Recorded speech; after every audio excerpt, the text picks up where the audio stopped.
اصل میں ڈیولپمنٹ کے نام پہ جو آج میں آپ کو باتیں بتانا چاہتا ہوں، کچھ باتیں جس سے ہمارے گاؤں میں ڈیولپمنٹ کی جا سکتی تھی، ہمارے گاؤں کو ایک ماڈرن گاؤں بنایا جا سکتا تھا۔ ایک چھوٹی سی پنچایت جس میں 1100-1200 کے قریب ہمارے ووٹرز موجود ہیں، مجھے نہیں لگتا ہے کہ اس پنچایت کو ڈیولپ کرنے میں زیادہ سمے لگے گا۔ اس پنچایت کو ماڈرن پنچایت یا ماڈرن ولیج بنانے میں ٹائم لگے گا۔ میں آپ کو اویئر کرنا چاہوں گا، سب سے پہلے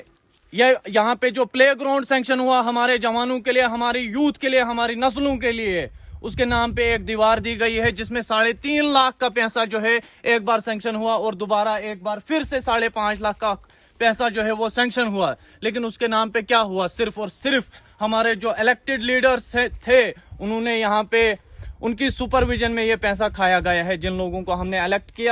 کیا تھا۔ رہی بات یہاں پہ، بڑے افسوس سے مجھے کہنا پڑتا ہے کہ 90s سے یہاں پہ الیکشن چل رہے ہیں، لیکن آج 2024 میں ہم موجود ہیں، اور آج تک یہاں پہ ایک کمیونٹی ہال جس میں ہم میٹنگ کر سکتے تھے، یہاں ایک پنچایت گھر جسے پنچایت گھر کہا جاتا ہے، وہاں پہ ہم بیٹھ کے اپنے سرپنچ کے ساتھ میٹنگ کرتے، لیکن اس کے نام پہ مجبوراً ہمیں زیارتوں میں کبھی جانا پڑتا ہے، کبھی مسجدوں کے باہر بیٹھنا پڑتا ہے، اور وہاں پہ جو ہے ہم سے بے ادبی بھی ہو سکتی ہے کسی بھی ریلیٹڈ، جو بالکل ٹھیک چیز نہیں ہے زیارتوں کے اندر پنچایت کرنا۔ مجھے نہیں لگتا ہے کہ، اور اس چیز کے ریلیٹڈ میں آپ کو، اپنی عوام کو، فقسو کی جنتا کو یہ کہنا چاہتا ہوں کہ اگر آپ لوگ مجھے کامیاب کرائیں گے انشاءاللہ، اور انشاءاللہ میں اپنی لینڈ ڈونیٹ کرنے کے لیے تیار ہوں، اور میں یہ کام کر کے رہوں گا انشاءاللہ، پنچایت گھر بنا کے رہوں گا۔ یہ ہے میری مینیفیسٹوز، اور یہ ہے میرے ڈیولپمنٹ کہنے کا مطلب۔ اور رہی بات، یہاں پہ آپ کو میں ایک چھوٹی سی بات کہوں گا کہ یہاں پہ ڈسپینسری آئی تھی ہمارے پنچایت کے اندر، کیا کبھی اس کو کسی نے اپ گریڈ کرنے کے لیے بات کی؟ کتنا بینیفٹ ہو سکتا تھا ہماری یہاں پہ گاؤں کی عوام کے لیے، لیکن ان کو در بدر بھٹکنا پڑتا ہے، یہاں سے ٹھاٹھری جانا پڑتا ہے۔ اور رہی بات، یہاں پہ مین ڈیولپمنٹ جو ہوتی ہے وہ روڈز اور انفراسٹرکچر سے ہوتی ہے، لیکن روڈ جو ہے، روڈ کے نام پہ اس جو ہماری لک ڈالی جاتی ہے لنک روڈز پہ، ان کو 2 یا 3 سال زیادہ سے زیادہ نکلتے ہیں، اور روڈز کے ساتھ ہمارا ڈرینیج سسٹم ہونا بہت ضروری ہے۔ بارشوں کا پانی، گھروں کا پانی، اس کے لیے ڈرینیج سسٹم بنایا جاتا ہے، لیکن افسوس سے کہنا پڑتا ہے ہمارے یہاں پہلے لک ڈالی گئی اور اس کے بعد ڈرینیج کا سسٹم بنایا گیا، جس سے ہمارا روڈ کا نقشہ ہی بدل گیا، کھڈے ہی کھڈے بن گئے روڈ میں، اور ہمارے سرپنچوں کی سپرویژن میں ان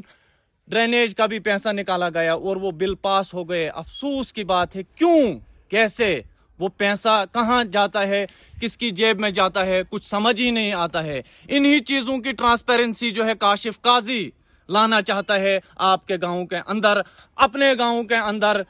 جو ہماری جنم بھومی ہے، اس کو میں ڈیولپ کرنا چاہتا ہوں۔ اگر رات کو ہمارے گاؤں میں کہیں دور سے نظر پڑتی ہے، کسی ہیرے سے کم نہیں لگتا۔ یہ بات میں آپ کو، اس بات کا اشارہ جو ہے وہ سولر لائٹس کی طرف دینا چاہتا ہوں، جو کہ ہمارے نیئر اراؤنڈ 200 سے 300 لائٹیں سینکشن ہوئی۔ کہاں گئی وہ لائٹیں؟ کیا کسی نے کبھی سوال پوچھا؟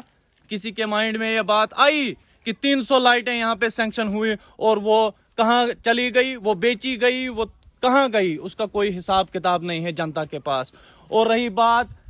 ایک اور بات جو ہے، ہمارا مسجد کے سامنے کولر سینکشن کیا گیا تھا، جس کے لیے میں نے سنا ہے 1 لاکھ روپے سینکشن ہوا، وہ پیسہ کہاں گیا، وہ کولر کہاں ہے؟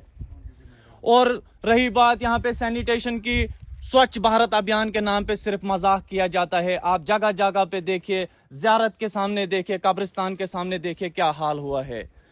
اس لیے میں اپنی عوام کو اس ویڈیو کے تھرو، اس سپیچ کے تھرو یہ بتانا چاہتا ہوں کہ ہمارا جو ہے دن بدن اس گاؤں کا لٹریسی ریٹ بڑھتا جا رہا ہے، اور اس بار میں اپنی عوام کو یہ کہنا چاہتا ہوں کہ عقل مندی سے اور سوجھ بوجھ کے اپنا مائنڈ سیٹ چینج کیجئے، اگر آپ اپنی نسلوں کو آباد ہوتے ہوئے دیکھنا چاہتے ہیں۔ اور سننے میں آ رہا ہے ایک آخری اور قیمتی پوائنٹ